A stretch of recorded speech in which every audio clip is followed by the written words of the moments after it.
تل ابیب میں دھماکوں سے متعلق کیا اطلاعات سامنے آئی ہیں؟ ایران نے اسرائیل کو اپنی تازہ دھمکی میں کیا کہا ہے اور اسرائیلی اسیران کے لواحقین کیوں سڑکوں پر نکل آئے؟ ان تمام کی تفصیل شامل ہے اس رپورٹ میں۔ تل ابیب کے قریب بسوں میں یکے بعد دیگرے دھماکوں کی اطلاعات موصول ہوئی ہیں۔ اسرائیلی پولیس کے مطابق 2 شہروں میں کئی خالی بسوں میں چھوٹے دھماکے ہوئے ہیں جنہیں ٹائم بم دھماکے قرار دیا جا رہا ہے۔ اگرچہ ان دھماکوں میں کسی ہلاکت کی اطلاعات سامنے نہیں آئیں اور نہ ہی کسی جانب سے دھماکوں کی ذمہ داری قبول کی گئی ہے، تاہم سے اسرائیل میں خوف و ہراس پیدا ہو چکا ہے۔ پولیس اور سیکورٹی فورسز کو اسرائیلی شہروں میں حفاظتی سرگرمیوں کو بڑھانے کے احکامات جاری کر دیے گئے ہیں۔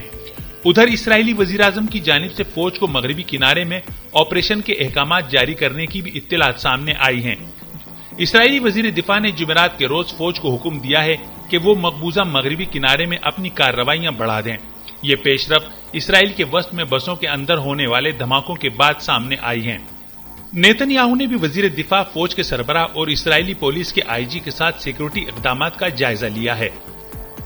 واضح ہے کہ اسرائیلی فوج کئی ہفتوں سے مغربی کنارے کے کئی ٹاؤن اور کیمپوں میں روزانہ کی بنیاد پر کارروائیاں انجام دے رہی ہے اور مغربی کنارے میں اسرائیلی فوج یا یہودی آبادکاروں کے حملوں میں کم از کم 897 فلسطینی جاں بحق ہو چکے ہیں۔ دوسری جانب فلسطینیوں کے حملے کے نتیجے میں 32 اسرائیلیوں کی ہلاکت کی تصدیق کی گئی ہے۔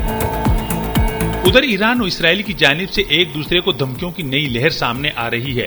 اس سلسلے میں ایرانی پاسداران انقلاب کے کمانڈر کے مشیر اعلیٰ ابراہیم جباری نے اعلان کیا ہے کہ تل ابیب کو تباہ اور اسرائیل کو ملیہ میٹ کر دیں گے۔ انہوں نے باور کرایا ہے کہ اسرائیل کے خلاف آپریشن کا فیصلہ کسی بھی وقت کیا جا سکتا ہے۔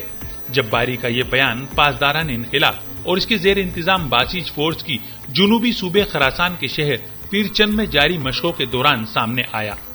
جباری نے امریکی صدر کو بھی مخاطب کرتے ہوئے کہا کہ اگر انہوں نے ایران پر حملے کا سوچا تو خطے میں ایران کے تمام فوجی اڈوں اور جنگی بحری جہازوں کو ایرانی عوام کے غضب کی آگ جلا ڈالے گی اور ایران مزاحمتی میدان میں اتر آئے گا۔ ایرانی فضائیہ کے سربراہ میجر جنرل علی حاجی زادہ اور مسلح افواج کے سربراہ میجر جنرل محمد باقری نے بھی کہا ہے کہ اگر ایران کی سلامتی کو خطرہ لاحق ہوا تو پورے جنوب مغربی ایشیا کے امن کو نقصان پہنچے گا۔ دوسری جانب اسرائیل یہ دعویٰ کرتا ہے کہ اس نے آخری حملے میں ایران کی فضائی دفاعی صلاحیت کو مکمل طور پر تباہ کر دیا ہے۔ ادھر حماس کی جانب سے ماں، بچوں سمیت 4 اسرائیلیوں کی لاشیں واپس کیے جانے کے بعد تل ابیب میں ہزاروں افراد نے سڑکوں پر نکل کر مظاہرے کیے۔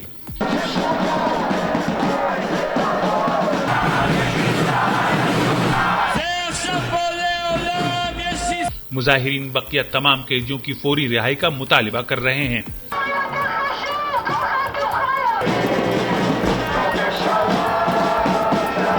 واضح رہے کہ اس وقت غزہ کی پٹی میں تقریباً 70 کے قریب اسرائیلی یرغمالیوں کی موجودگی کی اطلاعات ہیں، جن میں سے نصف کے قریب کے ہلاک ہونے کا اندیشہ ظاہر کیا جا رہا ہے۔